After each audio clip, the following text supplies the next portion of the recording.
Hello guys, ഇവന്റെ പേരാണ് കൊച്ചു.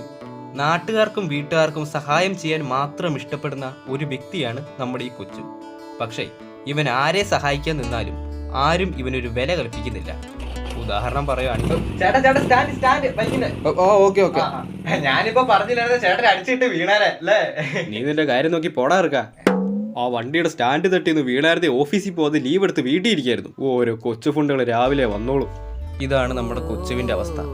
ആർക്ക് എന്ത് നല്ല കാര്യം ചെയ്താലും എല്ലാവരും ഇവനെ കുറ്റപ്പെടുത്തും. അങ്ങനെ ഒരു ദിവസം നമ്മുടെ കൊച്ചു 5 സ്റ്റാർ ഹോട്ടലിൽ കയറി ഫുഡ് കഴിച്ചു കഴിഞ്ഞിട്ട് ബില്ല് കൊടുക്കാൻ ചെന്നപ്പോ, ചേട്ടാ അപ്പം എത്രയായി? അപ്പൊ ഒരു പൊറോട്ടയും മീൻകറി അല്ലേ? 501. 501? അപ്പൊ 500. 501. അല്ല ചേട്ടാ, 1 രൂപയുടെ അല്ലേ? അത് കുഴപ്പമില്ലോ. 501. അല്ല ചില്ലറയില്ല, അതുകൊണ്ടാ 501. ഞാനൊന്ന് ഗൂഗിൾ പേ അയക്കാം. ഗൂഗിൾ പേ ആണെങ്കിൽ 505. കാശ് ഇത്ര ആയാലേ? ഇവിടുത്തെ ഫുഡ് നല്ല അടിപൊളി ഫുഡാ. എന്നെ ടേസ്റ്റ് ആണ് ഫുഡിന്. പിന്നെ മോശം ഫുഡ് ആരല്ലേ ഹോട്ടലിൽ കഴിക്കാൻ കൊടുക്കോടാ? കാശ് അയച്ചെങ്കിൽ ഇറങ്ങി പോടാ.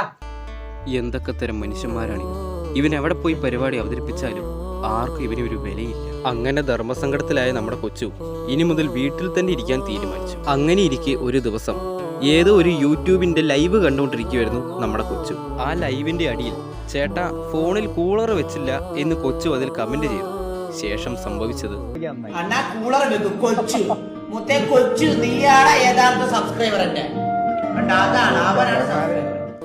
അതെ, അവന് സന്തോഷമായി. പരിചയമില്ലാത്ത ഒരാളുടെ കയ്യിൽ നിന്നും ഒരു ആത്മപ്രശംസ ലഭിക്കുന്നതിൽ ഒരു പ്രത്യേക സുഖമുണ്ട്. എന്നാൽ ആ ഒരു സുഖം കുറച്ചു നേരത്തേന് മാത്രമേ നമ്മുടെ കൊച്ചുവിനുണ്ടായിരുന്നുള്ളൂ.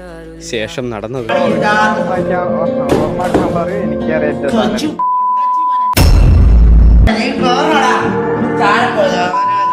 ഞാൻ മതിക്കാതെടുത്ത് വെക്കത്തില്ലായിരുന്നു.